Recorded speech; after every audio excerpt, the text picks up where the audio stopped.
तोड़ निभाना, संबंधों में निभाना, तोड़ निभाना की नहीं, तोड़ निभाना मतलब निभाते निभाते रहना है संबंधों को, ड्यूटी निमित्त मात्र, तो उसको कहेंगे तोड़ निभाना। जो ड्यूटी है, प्रॉमिस, आखिरी तक निभाना, वही आखिरी तक उसको अगर एक पे से सोचे। और दूसरा है जोड़ना। जब तोड़ तभी अच्छे से निभा सकते जब जोड़ भी अच्छी तरह से, तभी तोड़ अच्छी तरह से निभा सकते हैं।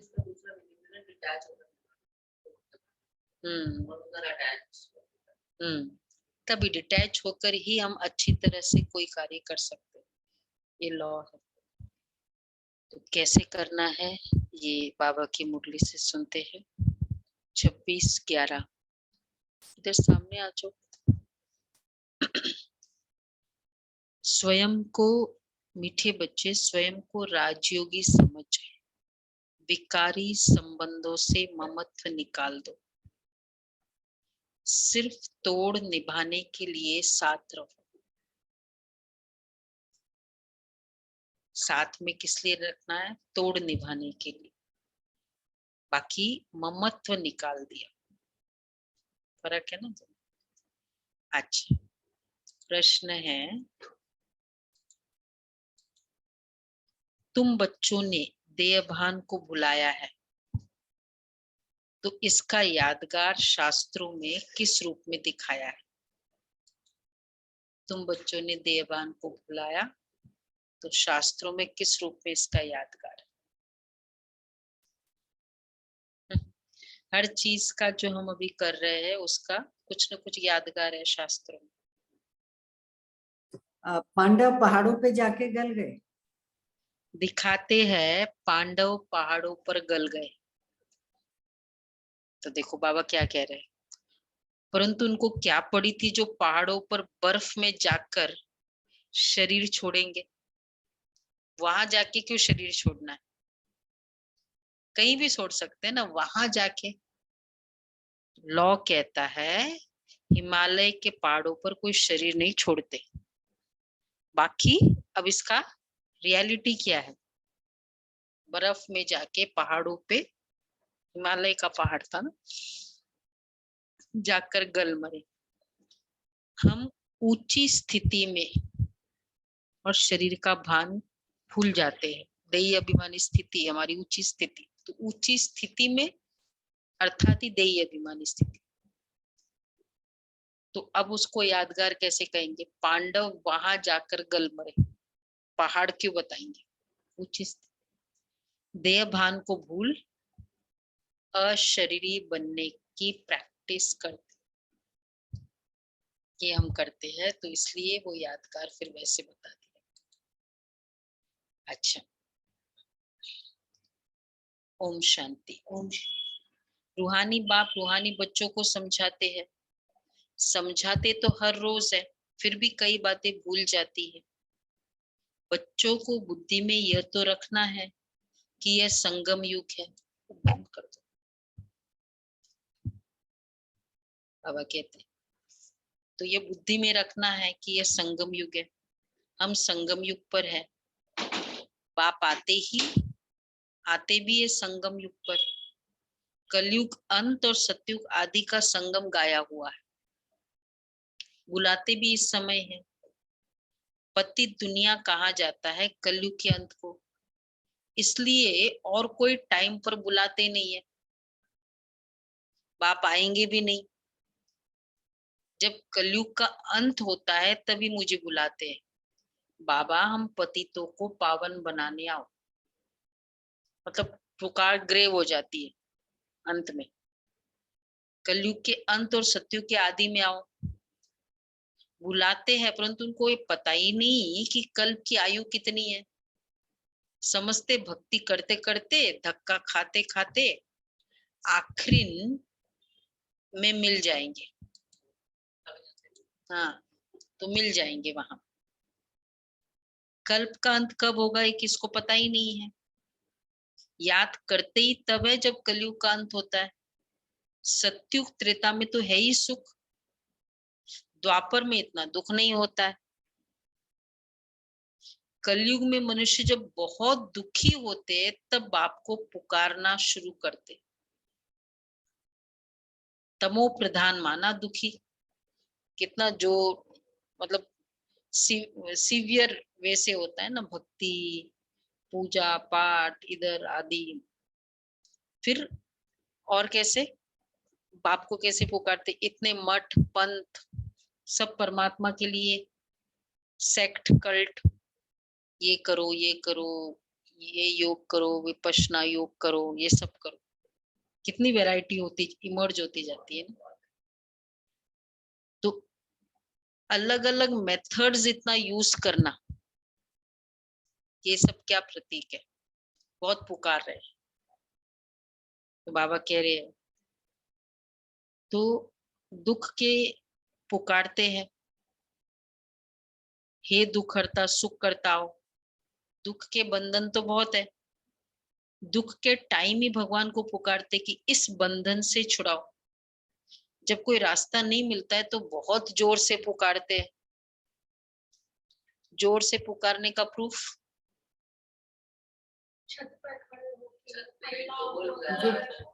आवाज, कीर्तन करते हैं जो, बोल क्या क्या वो उनके इतने जोर जोर से वो आवाज करते हैं, घंटा। जैसे कोई नहीं सुनता है, गहरी नींद में सोया होता है ना, फिर क्या करते हैं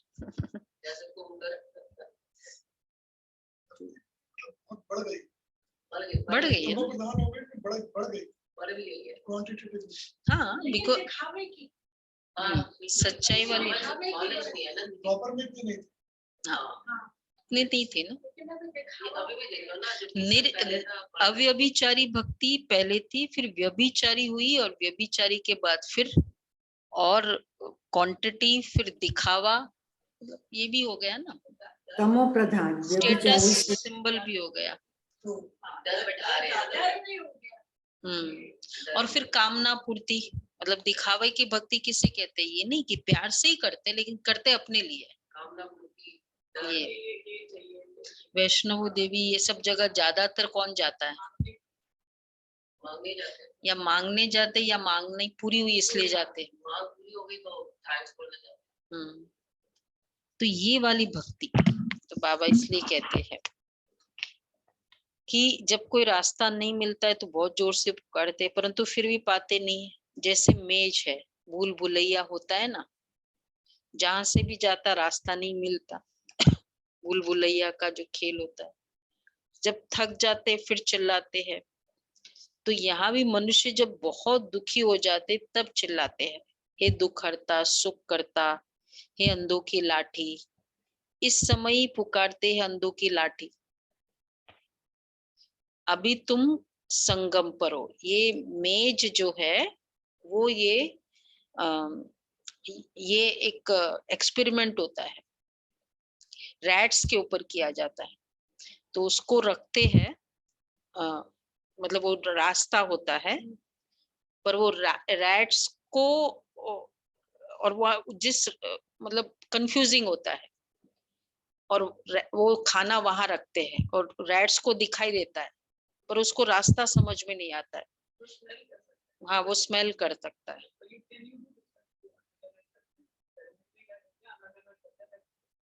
हाँ वो कंफ्यूज होते हैं, साइकोलॉजी में भी करते हैं, साइंस में भी करते हैं। और फिर उसको वहां दिख तो रहा है, अगर वो दूसरे रास्ते गए तो वो इलेक्ट्रोड्स है, वहां उसको फिर करंट लगता है, तो नहीं जाना चाहिए। हाँ तो फिर बाद में तो बाबा कहते हैं ये भी मेज भूल भुलैया का खेल है, जहां से भी जाता है रास्ता नहीं मिलता, जब थक जाते फिर जोर से चिल्लाते हैं। तो यहाँ भी मनुष्य जब बहुत दुखी होते हो जाते तब चिल्लाते, हे दुख हरता सुख करता। अभी तुम हो संगम पर, एक तरफ है पांडव दूसरे तरफ है कौरव। अंधा उनको कहा जाता है, एक तरफ पांडव दूसरी तरफ कौरव, कौरवों का सिरदार अंधा। तो अंधा उनको कहा जाता है, अज्ञान को, अज्ञानियों को, अज्ञानी है। अज्ञानी अज्ञानी। अच्छा डेफिनेशन बाबा ने बताया। अंधा कौन है? अंधे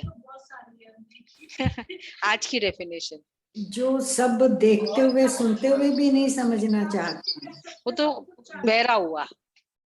जब बहरा हुआ। विपरीत बुद्धि, इस ज्ञान का पता न हो, जो रचयिता और रचना के आदि मध्य अंत को नहीं जानते, रचयिता और रचना के आदि मध्य अंत के बारे में कुछ समझ ही नहीं है। सज्जे, हाँ, वो अंधा अंधा समझ नहीं आती ना उनको। सज्जे उनको कहा जाता है उल्टा, जो बाप द्वारा रचता और रचना को जान गए। रचता और रचना को जानना, दोनों को, ओनली रचता को जानना, ये भी अंधा सज्जा नहीं है। कई कई कहते हैं ना, बस क्या करना है, ये सब सृष्टि चक्र है, त्रिमूर्ति है, सिर्फ मेडिटेशन, बाबा, बस बाबा से मेरा काम है। रचता और रचना को अगर नहीं जाना तो पूरा नहीं है। सत्युग के शिव बाबा का स्थापन किया हुआ, इसलिए उनका नाम पड़ा शिवालय। फिर विकारी बनते हैं तो वाम मार्ग की स्थापना होती है, इसलिए उनको, इसको वैश्यालय कहा जाता है। सत्युग है शिवालय, कलयुग है वैश्यालय। तुम संगम युगी ब्राह्मणों को ये मालूम है कि अभी हम न वैश्यालय में है और न शिवालय में। वैश्यालय में भी नहीं, शिवालय में भी नहीं, हम शिवालय में जा रहे हैं। अभी वैश्यालय में भी तो नहीं है ना, अर्थात विकारी संबंधों से हमारा ममत्व निकल गया है। अभी ये हमारा भविष्य के संबंधों से ममत्व। देखो जैसे जैसे ज्ञान समझ में आता है ना, अलौकिक परिवार बहुत अच्छा लगता है, ये सर्कल हमें अच्छा लगता है। किसका अनुभव है ऐसा? क्योंकि शिवालय की तरफ जा रहे हैं ना, और वो वाले वैश्यालय की तरफ। तो ये संबंध जो हमारे 21 जन्मों के संबंध है, वो अच्छा लगता है सबको ऐसा? ऑनलाइन ये परिवार अच्छा लगता है? ज्यादा ज्यादा बोल रहे हैं, अच्छा लगता है नहीं, ज्यादा। तो बाबा कहते हैं सत्युग के शिवालय, अभी हमारा भविष्य के संबंधों से ममत्व। अभी हम राजयोगी है, वो है योगी, उनसे हमारा क्या कनेक्शन है? फिर भी तोड़ निभाने के लिए रहना तो अपने घर में ही है। फिर भी ब्राह्मणों से बहुत कनेक्शन रहता है, क्योंकि ब्राह्मणों जितनी उच्च सेवा और कोई कर नहीं सकते। घर में रहना है, एक एक ब्राह्मण भी घर में रहे, तोड़ निभाने के लिए भी रहे, और मैं ही उस घर का प्रोटेक्टर भी हूं ना, ऐसा डिवाइन फिगर, दिव्य शक्ति तो हम है ना उस पूरे घर में।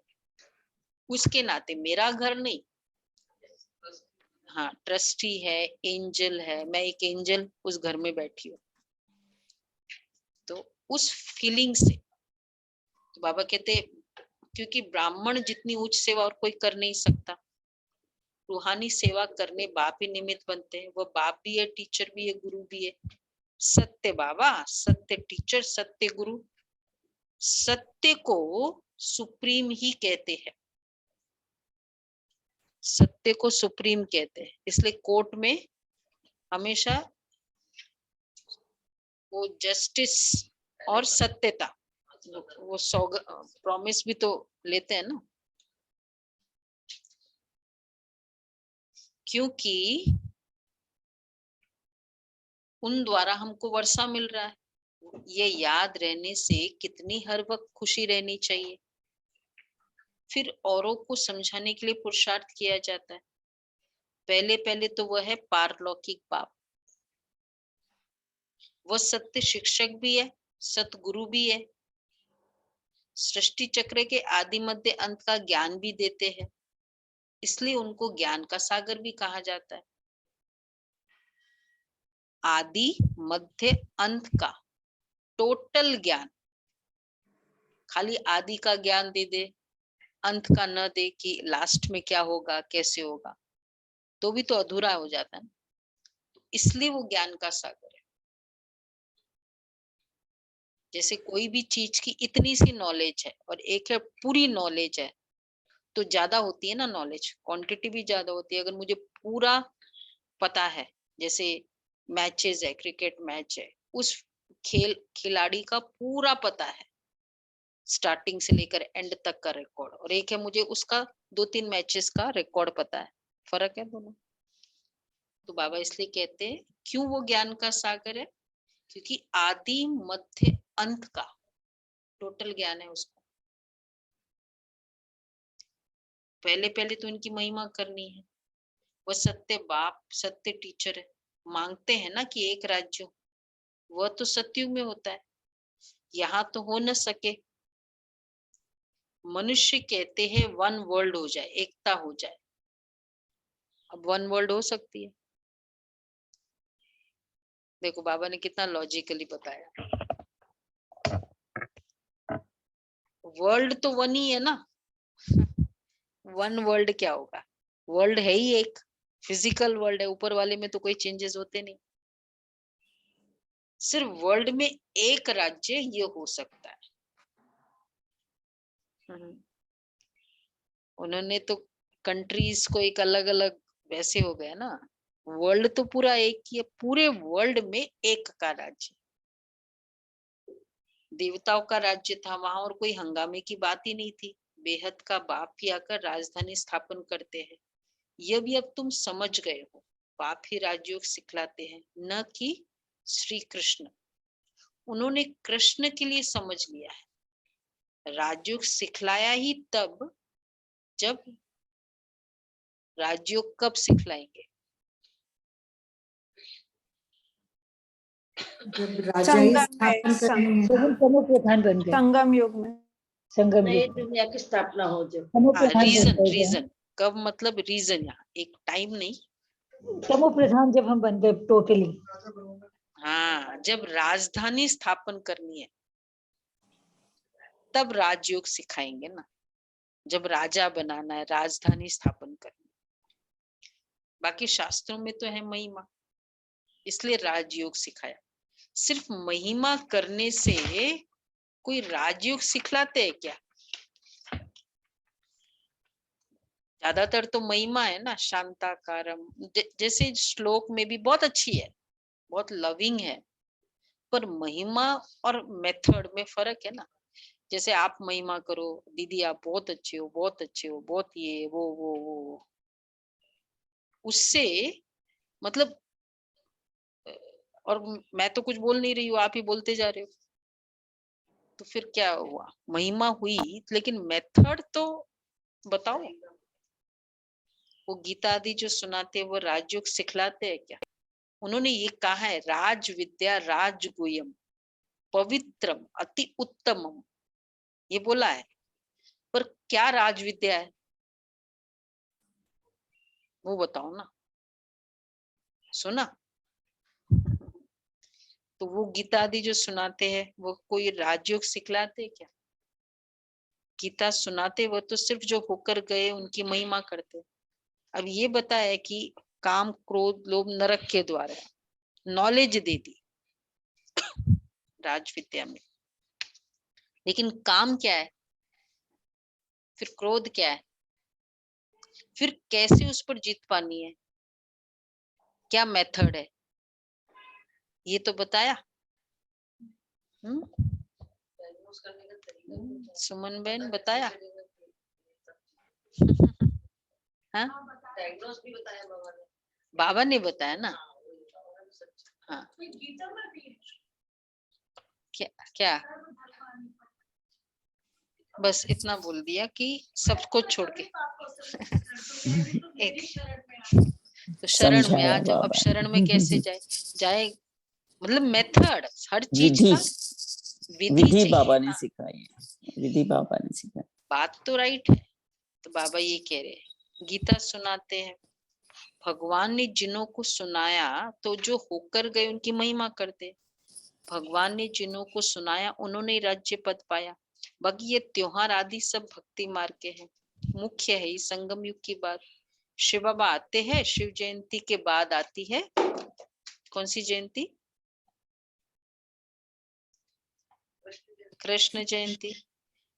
शिव बाबा के बाद, शिव बाबा के आने के बाद तो क्या कनेक्शन हुआ? हाँ, जरूर नई दुनिया स्थापन होगी। मतलब वैसे कृष्ण जयंती इसलिए बाद में आती है ना, कृष्णपुरी स्थापन की होगी, इसलिए टाइम लगाया ना। कितना शिव जयंती और कृष्ण जयंती के बीच में कितने सारे टाइम, 4-5 महीने हो जाते। आत्मा को तमो प्रधान से सतो प्रधान बनाने के लिए योग सिखाया है। तुम ही फिर सतो रजो तमो में आते हो ना। ऐसे नहीं कि सतयुग में ही तुमको बैठ जाना है। ये बस अभी फरवरी में आती है। शिवरात्रि से पहले हो गया। नहीं, वो गीता जयंती की बात नहीं, कृष्ण जयंती की बात इसमें। मतलब बाबा अभी जो बता रहे, शिव जयंती के बाद आती है कृष्ण जयंती, मतलब कृष्णपुरी स्थापन से कनेक्शन में। तो आत्मा को तमो प्रधान से सतो प्रधान बनाने के लिए योग सिखाया है। तुम ही फिर सतो रजो तमो में आते हो ना। ऐसे नहीं कि सतयुग में बैठ जाना है। 84 जन्मों का हिसाब भी है। सतयुग के बाद त्रेता जरूर आना ही है। वैसे ओनली सतयुग का पार्ट हो तो एक्सपीरियंस्ड नहीं कहेंगे। एक्सपीरियंस्ड किसे कहते हैं? हम कहते हैं ना, ऐसी बाल सफेद नहीं हुए। अप्स एंड डाउन्स दोनों को कहेंगे एक्सपीरियंस। तो ऑलराउंड पार्ट जो बजाते हैं। तो दिन के बाद रात होनी ही है। सतयुग की स्थापना कौन करते, कैसे करते? क्योंकि सतयुग है ही नई दुनिया। बाप कहते हैं हम पुरानी दुनिया बदलते हैं। यह वही महाभारी महाभारत की लड़ाई मूसलों की है। कहते पांडव भी थे, पांडवों की जीत हुई, स्वराज्य मिला है जरूर। तो स्वराज्य में आएंगे ना, शरीर बल कहाँ भी छोड़े, राजाई में तो आना है। अच्छा, लॉ कहता है पांडव शरीर पहाड़ों पर गल मरे, स्वराज्य के लिए किया था, तो राज्य तो मिला है जरूर। लॉ कहता है हिमालय पहाड़ों पर कोई शरीर छोड़ता नहीं है ऐसा लॉ कोई हो सका ऐसे? मतलब योग तो यहाँ ही सीखते हैं, योग बल से ही शरीर छोड़ना है। उनको क्या पड़ी है जो पहाड़ों पर बर्फ में जाकर शरीर छोड़ेंगे? तो यह भी जैसे गपोड़े है। ये बताया गया शरीर छोड़ने के लिए कि गंगा का तट, हाँ, ऊपर जाके चू छोड़ना। आइडियल शरीर।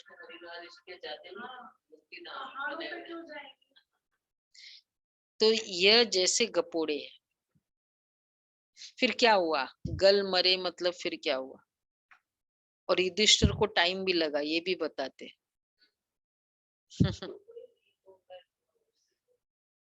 तो ये सब है।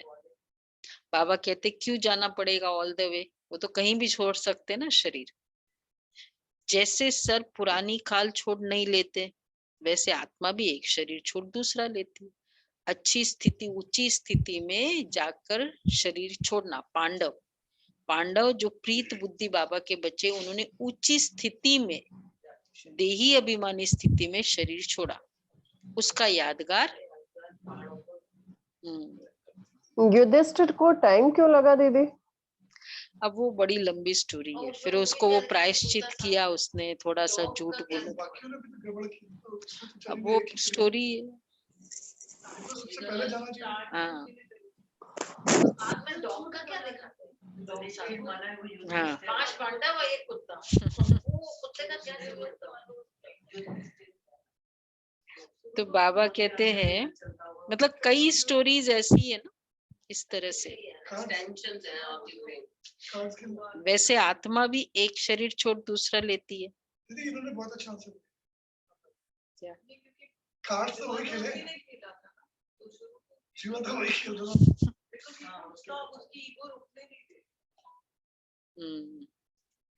वही उनके कुछ कार्मिक झूठ बोलने आदि का था, इसलिए वो बताते हैं कि उनको टाइम लगा। बाबा ने समझाया है सत्युग में शरीर छोड़ेंगे तो आप ही अपने समय पर, जब शरीर बूढ़ा होता है तब एक शरीर छोड़ दूसरा लेते, वहां तो वापस शांति धाम में नहीं जाएंगे।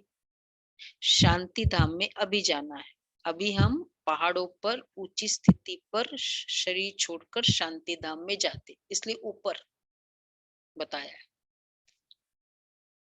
अभी वो प्रैक्टिस की जाती है, किया ना कल प्रैक्टिस, वाणी में आना वाणी से परे, है ना। तो तुम्हारी वो प्रैक्टिस अविनाशी हो जाती है। यहाँ तो प्रैक्टिस इसलिए कराते हैं क्योंकि पुरानी दुनिया को ही छोड़ना है, वहां तो नई दुनिया है। स्वर्गवासी शरीर छोड़ेंगे तो स्वर्ग में ही आएंगे, नरकवासी शरीर छोड़ेंगे तो नरक में ही रहेंगे, स्वर्ग में जा न सके। लेकिन यहाँ हम प्रैक्टिस करते पुरानी दुनिया को छोड़, लेकिन वहां नई दुनिया में जाएंगे। वैसे स्वर्गवासी तो शरीर में कितना अच्छी बात बताई बाबा ने कि स्वर्गवासी शरीर छोड़ेंगे तो वापस स्वर्ग में ही आएंगे ना, वहां वाले सतयुग में, और नरक में जो शरीर छोड़ेंगे नरक में जाएंगे। पर संगम युग में जो शरीर छोड़ेंगे, देही अभिमानी स्थिति होगी तो ऊपर शांति धाम में जाएंगे। ये फर्क है। तो राजा नरकवासी शरीर छोड़ेंगे तो नरक में रहेंगे, स्वर्ग में तो जा न सके। सतयुग में तो तब जाएंगे जब बाप आकर राजयोग सिखलाए, तब दैवी राजधानी में अर्थात सतयुग में जा सके। राजा महाराजा का लक़ब यहाँ भी मिलता है, पद दूसरा मिलता है, परंतु वो नाम वो चलता रहता है, बदल नहीं सकता। ये महाराजा का लक़ब ये जो लिया था बाद में ब्रिटिशर्स के राज्य में, तो उन्होंने परचेज किया था, नवाब ऑफ बंगाल, काफी मतलब परचेज किया वो टाइटल, ताकि हमारा टाइटल चले, नहीं तो वो तो टाइटल ले लेते हैं ब्रिटिशर्स। तो वो इसलिए वो काफी उनके साथ थी ना उनकी, वो तो फेमस है, नवाब ऑफ बंगाल है और पटौड़ी वाली बहुत सारे हैं। तो बाबा कहते हैं कोई कोई का टाइटल पद दूसरा मिलता है, परंतु नाम वो चलता रहता है। कोई कोई का टाइटल कायम कर देते जो पैसे से टाइटल लेते हैं, तो वो अंत तक उनको वो राजा का, क्योंकि उनको फिर वो देना पड़ता था मंथली या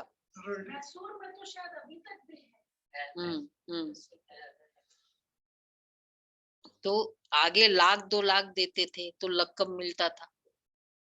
तो ये रूहानी बाप रूहानी बच्चों को बैठ समझाते हैं, हिस्ट्री भी थोड़ा थोड़ा बाबा बता देते हैं उनको इसकी। ये पूरा है ना टोटल, इसलिए मुरली सुनो तो हिस्ट्री भी हो जाएगा, ज्योग्राफी भी हो जाएगा, साइंस भी हो जाएगा, सब कुछ आ जाएगा। तो बाबा कहते हैं तो ये रूहानी बाप रूहानी बच्चों को बैठ समझाते हैं। उनको कहा जाता है स्पिरिचुअल फादर, आत्माओं का बाप, जिसको बुलाते कि हे बाबा आओ, आकर हमको पतित से पावन बनाओ। यह यहाँ बड़ा दुख है, हमको राम राज्य में ले चलो। ड्रामानुसार 5,000 वर्ष पहले भी ऐसे ही कहा था, परमपिता परमात्मा को आना ही है। ये चक्र फिरता रहता है। बाप कहते मैं कल्प कल्प और कल्प के भी संगम युग पर आता हूँ। ये अक्षर जरूर डालने होते हैं, युगे युगे नहीं, कल्प कल्प के संगम युगे। इसलिए हम लोगों ने जो वो श्लोक बनाया ना, यदा यदा धर्मस्य, तो वो होता है ना संभवामी युगे युगे, तो वो कल्प कल्प करके संगम युग किया है। बीकेस के जो श्लोक होता है, तो उनको बाबा कहते हैं, उनको कहा जाता है स्पिरिचुअल फादर, जिसको बुलाते हैं बाबा आओ, आकर हमको पतित से पावन बनाओ। यहाँ बड़ा दुख है, ड्रामा के प्लान अनुसार मैं आता हूँ, तो ये अक्षर भी डालना है, तुम्हारे बुलाने से मैं नहीं आता हूँ, ड्रामा के प्लान अकॉर्डिंग ड्रामा अक्षर भी लिखना पड़े, तो मनुष्य को पता पड़े कि ये 5000 वर्ष का ड्रामा है। अभी सब मनुष्य मात्र पतित है, इसलिए खुद कहते हम पापी है, नीच है। बरोबर वैश्यालय भी है, विषय सागर भी है। वैश्यालय तो है आजकल, वैश्या मतलब बॉडी कॉन्शियसनेस, कोई कुछ भी करो तो उसमें बॉडी कॉन्शियसनेस, तो वैश्यालय ही हो गए। बाबा कहते हैं तो अब तुमको ले जाता हूँ शिवालय में, यह है संगम युग। सतयुग में सारे सागर के तुम मालिक हो। विष्णुपुरी क्षीर सागर थी, जहां लक्ष्मी नारायण दोनों थे, विष्णुपुरी, इसलिए क्षीर सागर कहते हैं। क्षीर मिल्क, दूध को ये क्षीर हिंदी में भी कहते हैं, मुझे सिंधी में भी बोलते हैं दूध को ना, क्षीर बोल देते, संस्कृत में भी बोलते हैं। तो जहाँ लक्ष्मी नारायण दोनों थे, ये क्षीर सागर भेंट में कहा जाता है। बाकी क्षीर सागर कोई होता नहीं, दूध का सागर। सागर तो सतयुग में भी यही होता है, सुना? सतयुग में क्षीर सागर होगा, क्षीर सागर होगा सतयुग में, दूध का सागर। अगर था तो वो सारा दूध गया कहाँ, फिर वापस आ आते। गया का था तो कहाँ गया, अभी कहाँ गया फिर? अच्छा वो ऊपर है, वो ऊपर है। नहीं, उनके लिए तो नीचे बोलते हैं, विष्णु के लिए क्षीर सागर नीचे है। हाँ नीचे पाताल, हाँ वो ऊपर।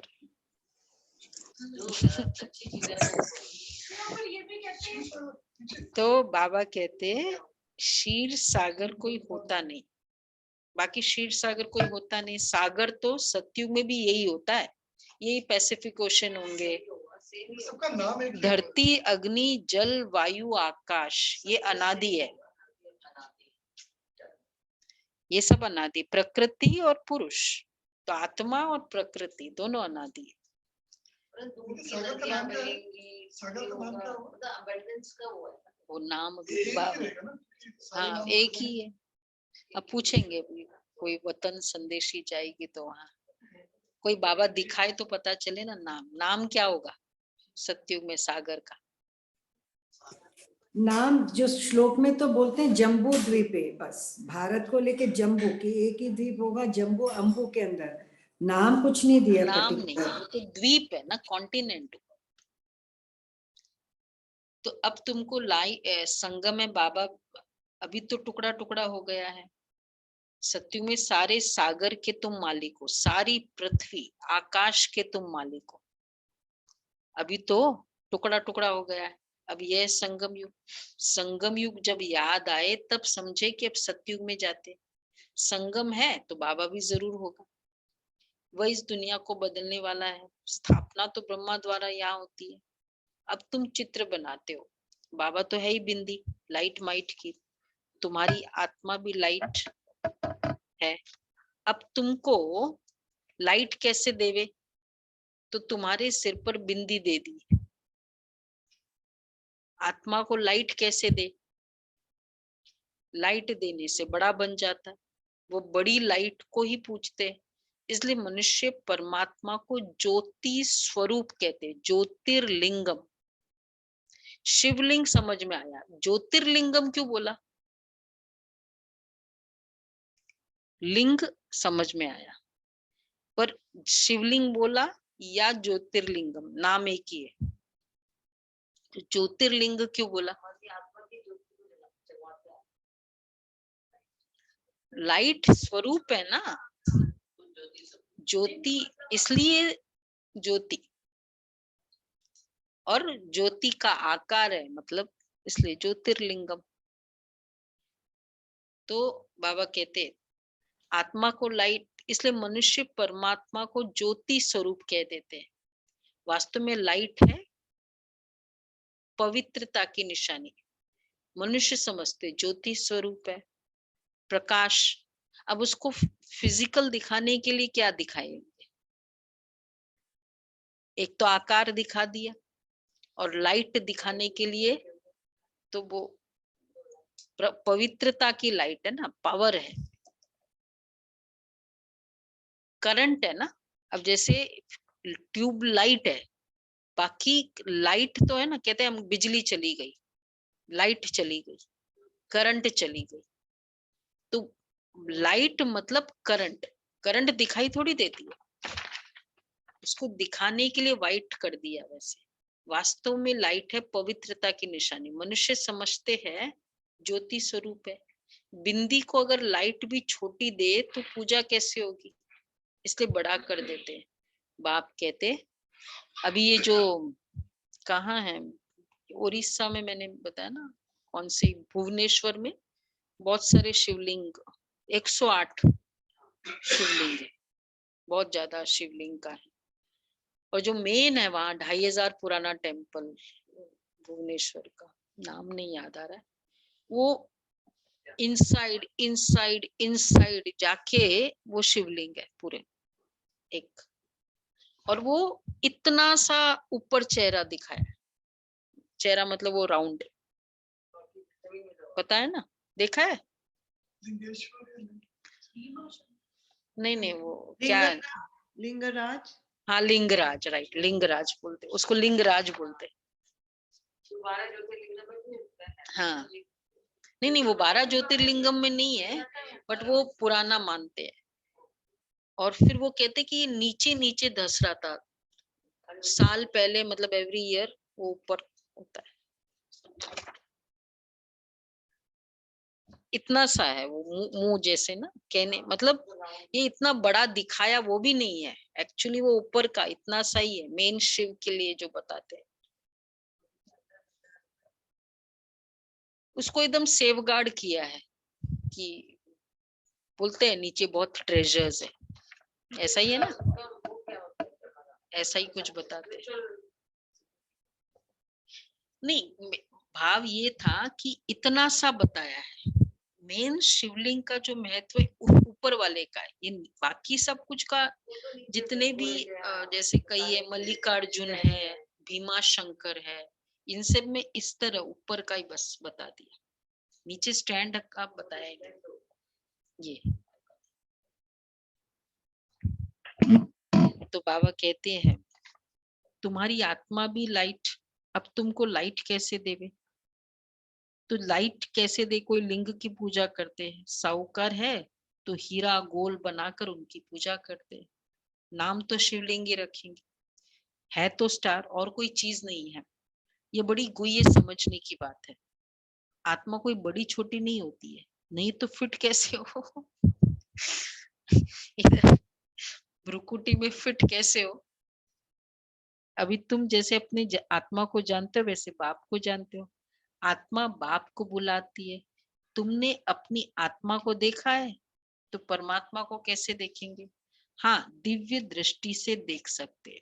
सो तुम जबकि जानते हो, फिर देखने से फायदा ही क्या है? ये तो पढ़ाई पढ़ने की है जिससे मनुष्य देवता बनते हैं। यह है फ्यूचर नई दुनिया के लिए पढ़ाई। ये लक्ष्मी नारायण कहाँ ऐसे कर्म सीखे? संगम पर। बाप कहते मैं संगम पर ही आकर तुमको नई दुनिया के लिए पढ़ाई पढ़ाता हूँ। बाबा प्रदर्शनी में तार देते हैं, उसमें भी ये लिखना है कि यह संगम युग है। बाप कहते तुम हमसे बर्थ राइट ले सकते हो भविष्य 21 जन्मों के लिए। संगम युग अक्षर जरूर लिखना है। बाबा ना प्रदर्शनी में तार देते थे, एक्यूरेट जो तार जाती है उसकी कॉपी वहां लगानी है। उन दिनों में जहां जब भी एग्जीबिशन होता था तो बाबा बताते थे कि क्या क्या समझाना है। तो टेलीग्राम आता था बाबा का, प्रदर्शनी जहां होती थी। बाबा बहुत पर्टिकुलर होते थे प्रदर्शनी में। और बाबा लिखते थे कि ये बताओ, जैसे एक प्रदर्शनी में लिखा कि बताओ कि सिंगल ताज वाले कौन है और सिंगल ताज वाले कैसे डबल ताज वाले को माथा झुकाते हैं। तो जो बाबा लिखते थे उसको बड़े अक्षर में प्रिंट करके उसको बाहर प्रदर्शनी के बाहर जैसे मेन जगह वहां लगा देते थे। बाबा यही बताते हैं। तो दिन प्रतिदिन एक्यूरेट जो तार जाती है उसकी कॉपी वहां लगानी है और वो पढ़ाते थे सबको। बड़े अक्षरों में लिख देना चाहिए, दिन प्रतिदिन क्लियर होता जाता है। नीचे लिखते ही है बाप दादा। शिव बाबा जो आत्माओं का बाप है वो प्रजापिता ब्रह्मा द्वारा सिखलाते हैं। बाप कहते मुझे शरीर का आधार तो चाहिए ना। शिव तो है निराकार, उनको तो अपना कोई शरीर है नहीं। ब्रह्मा विष्णु शंकर तो सूक्ष्म आकारी है, बाकी तो सबको शरीर है। बाप कहते मुझे शरीर है कहाँ, उनको फिर भी सूक्ष्म शरीर है, मुझे तो शरीर ही नहीं। परंतु ऐसे तो नहीं है कि मैं नाम रूप से न्यारा हूं। शरीर नहीं डजंट मीन कि नाम रूप से न्यारा हूं। बहुत क्लियर बच्चों को समझाते हैं मैं हूं निराकार, परंतु जब मैं आता हूं तो मुझे शरीर जरूर चाहिए। मैं गर्भ में नहीं आता हूं, मैं खुद बतलाता हूं कि मैं किस में आता हूं। साधारण तन में आता हूं। यह पहले पूज्य था, अब पुजारी बना है। माला में भी है ना, पहले शिव बाबा फिर 2 दाने, प्रवृत्ति मार्ग है ना। तो अभी तुमको पता है प्रवृत्ति मार्ग की ही माला है। जो प्रवृत्ति मार्ग में पतित थे अब शिव बाबा की मत से पावन वन सृष्टि को पावन बना रहे। प्रवृत्ति मार्ग में जो पतित थे वही प्योर बन रहे। इसलिए यादगार माला बनी हुई है, वो माला को फेरते रहते हैं। अब माला ही क्यों फेरते हैं ये हमने सब कभी सोचा ही नहीं। किसी की भी कंटिन्यूअसली आप उसकी महिमा करते जाओ ना, कहते इसका नाम की माला ही जपती रहती है। तो जपना ये क्या है, महिमा। क्यों? प्रवृत्ति मार्ग वाले की महिमा है ना, प्योर बने। अभी तुमको पता है कि प्रवृत्ति मार्ग की ही माला है। जो प्रवृत्ति मार्ग में पतित थे अब शिव बाबा की मत से पावन बन सृष्टि को पावन बना रहे हैं। इसलिए प्रवृत्ति कोई गृहस्थी की बात नहीं है, ये पूरी संसार की प्रवृत्ति है। हम इसी में रहकर प्योर बन रहे हैं। तो इसलिए यादगार माला बनी हुई है। रुद्र माला और वैजयंती और विष्णु की वैजयंती माला है। रुद्र माला किसे कहेंगे, बोलो, रेखा बहन बताएगी। रुद्र माला तो कौन सी, वो तो शिव की माला, वो तो ठीक है, उसकी ट्रांसलेशन है। रुद्र माला किसे कहेंगे? आत्माओं की माला। हाँ, रुद्र माला और वैजयंती माला पुराने नहीं बताए। रुद्र माला और वैजयंती माला में क्या फर्क है, बोलो, नए बताए। किसको पता है? रुचिरा बहन, वनिता बहन। रुद्र माला और वैजयंती माला। रुद्र माला रुद्राक्ष कहते हैं। अच्छा, रुद्राक्ष की माला। वैजयंती माला विष्णु की माला। वो तो ठीक है, लेकिन कौन सा यादगार है, उसके पीछे का रहस्य क्या है? पुराने तो पता ही है, पुरानों को थोड़ी कुछ। बोलो दीपिका बहन। वैजयंती माला तो वो है जो पुरुषार्थ कर कर जो महारथी थे उनके नाम की माला वैजयंती माला है। जो अपने ब्रह्मा बाबा के साथ जो जितने भी जो थे महारथी जो ऑलमोस्ट वो बन गए, उनकी है वैजयंती माला। पर ये रुद्र माला मुझे भी नहीं आता दीदी। चलो बोलो कोई भी पुराने बोलो। ये सारे संसार की आत्माएं शिव बाबा के बच्चे हैं। रुद्रमाला, वो रुद्रमाला है। वैजयंती माला तो जो सक्सेस हुए, मेरिट में पास हुए, वो है वैजयंती माला।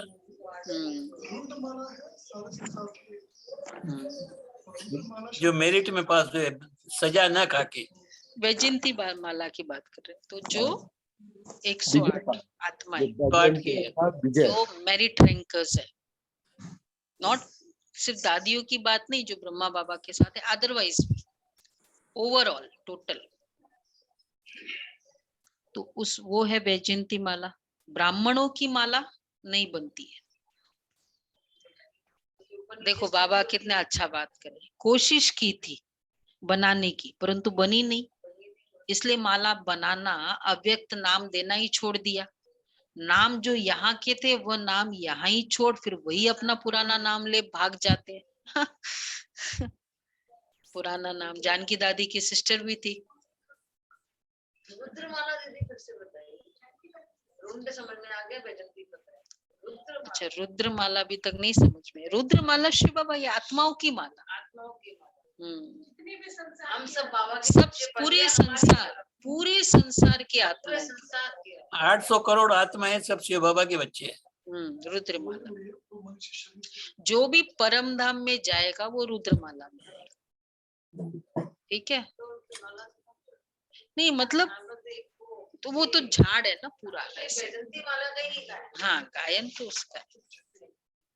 अच्छा, दूसरा भी नाम पे अभी तुम आप पुराने स्टेटमेंट पे ही हो। अब दूसरा बाबा ने टॉपिक भी चेंज कर दिया। अभी भागंती पे आ गए बाबा। हाँ, तो वो नाम लेके भाग गए। बाबा कह रहे हैं अव्यक्त नाम यही छोड़ दिया, तो पुराना नाम लेकर भाग गए। 385 से सीधा 100 हो गए। कितने सारे गए, समझ सकते हैं। उसको उस नए नाम से कोई बुलाएंगे ही नहीं। कितने अच्छे अच्छे वैकुंठ वतन में जाके नाम लेते थे। गुलजार दादी भी कई बार बताती है ना, दादी के क्लास में अगर सुना होगा कि वो फिर जब गए भागे, अब फिर ये दादी याद गई सेवा पे, तो कोई बॉम्बे में मिलता था, तो कोई दिल्ली में, कोई विदेश में। बोला अच्छा, हमको तो पता ही नहीं कि सेंटर ऐसे भी होगा, मतलब सेंटर ओपन होगा। उनको तो क्या लगा कि गया, बाबा के पास पैसा है नहीं, कोई सेंटर तो थे नहीं। बोला इतना विस्तार होगा, मुझे हमको पता ही नहीं। दादियों को मिलते थे, पता नहीं अभी जिंदे है तो है।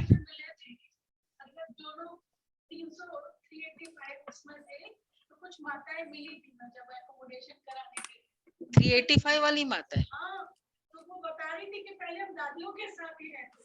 अच्छा, ऐसे भी थे। वो तो कई बार मतलब ये होगा अभी मधुबन में, बट हृदय पुष्पा दादी बोलती है जब वो सेवा पे गई तो वो जो सिंध में थे वो आई मिली, जो भाग के गई थी सेवा पे। तो नाम जो यहाँ के थे वो नाम यहाँ ही छोड़ फिर वही अपना पुराना नाम ले भाग गए। उसको उस नए नाम से कोई बुलाएंगे नहीं। तो बाप हमारा, बाप टीचर गुरु है। ऐसे बाप को बच्चे बहुत लव से याद करना है, परंतु माया ऐसी है जो भुला देती है। इसलिए अवस्था डगमग होती है, मुरझाएपन की फीलिंग आती है। शिव बाबा की याद से फिर खड़े हो जाते हैं। अच्छा, मीठे मीठे सिके लदे बच्चों प्रति माता पिता बाप दादा का याद प्यार, गुड मॉर्निंग। हम रूहानी बच्चों की रूहानी बाप दादा को याद प्यार, गुड मॉर्निंग और नमस्ते। शुक्रिया बाबा, शुक्रिया, धन्यवाद बाबा। मेरा बाबा मीठा बाबा, प्यारा बाबा, शुक्रिया बाबा, वाह बाबा। धारणा के लिए सार है, विकारी संबंधों से ममत्व निकाल देना है। भविष्य के नए संबंधों से बुद्धि योग लगाना है। विकारी संबंधों से ममत्व निकाल देना है और नए संबंधों से बुद्धि योग लगाना है। दूसरा है औरों को समझाने के लिए हर वक्त खुशी में रहना है। सत बाप, सत शिक्षक और सत गुरु की श्रीमत पर चल। अंधों की हाँ, बाबा के सब भविष्य के नए संबंध तो हमारा कौन है? ये ब्राह्मण परिवार है। और वैसे भी ज्ञान समझ में आने के बाद आपको ये परिवार का ही अच्छा लगे। हम लोग तो नहीं रह सकते हैं लौकिक में ज्यादा, चाहे सारे ज्ञानी क्यों न हो। मतलब लौकिक ये अलौकिक संबंध ही अच्छे लगते हैं, नहीं? कैसे मेधाबन? सेकंड, औरों को समझाने के लिए हर वक्त खुशी में रहना है। सत बाप, सत शिक्षक और सत गुरु की श्रीमत पर चल अंधों की लाठी बनना है।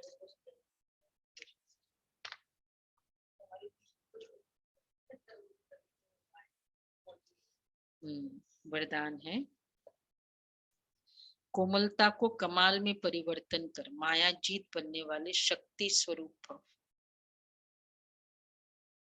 शक्ति स्वरूप बनने के लिए कोमलता को कमाल में परिवर्तन करो। सिर्फ स्वयं के संस्कारों को परिवर्तन करने में कोमल बनो। कर्म में कभी कोमल नहीं बनना, इसमें शक्ति रूप बनना है। कर्म में शक्ति रूप और संस्कारों में कोमल।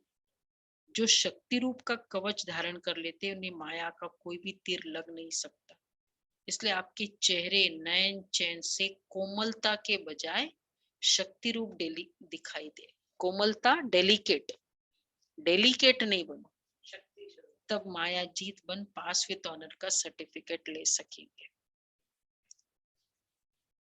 जो जितना हम डिसिप्लिन्ड होते हैं ना, पक्के होते हैं, उतना हम शक्ति स्वरूप होते हैं। डिसिप्लिन में कोमलता नहीं चलती, टफ चाहिए, टफनेस चाहिए, पहले अपने ऊपर ही चाहिए। हाँ, जैसे भी हमने डिसिप्लिन बनाया, मुरली सुननी है, सुबह उठ के स्नान करना। अभी ठंड है तो कोमलता क्या है? ठंड है, कोमलता क्या है? हाँ,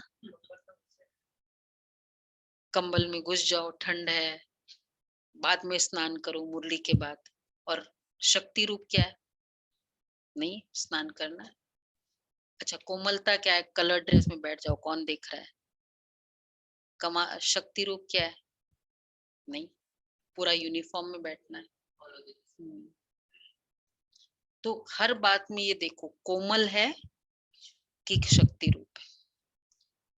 कोई भी बात नहीं, करना है तो करना है। दृढ़ता वाला शक्ति रूप होता है और जो लीजर लेता है वो कोमल रूप होता है।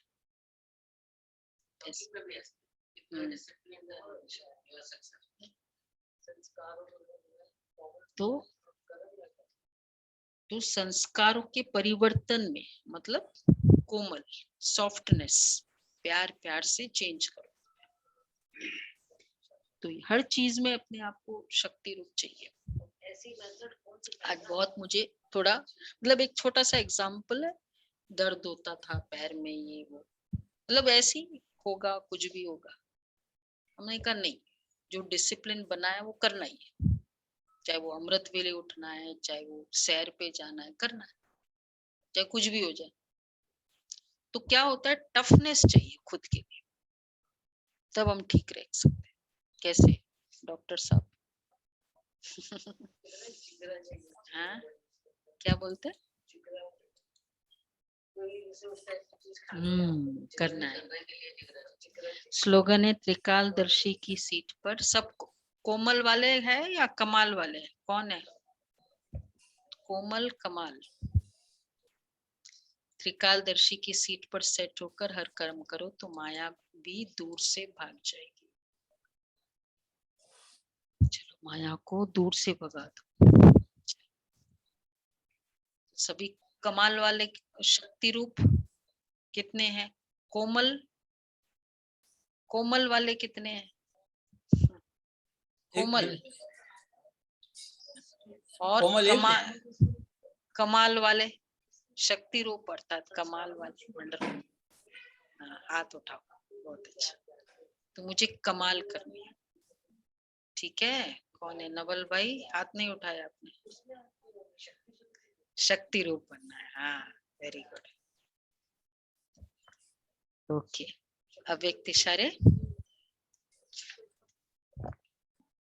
जैसे आजकल साइंस के साधनों द्वारा रफ माल को भी बहुत सुंदर रूप में बदल देते हैं, तो आपकी श्रेष्ठ वृत्ति नेगेटिव अथवा व्यर्थ को पॉजिटिव में बदल दे।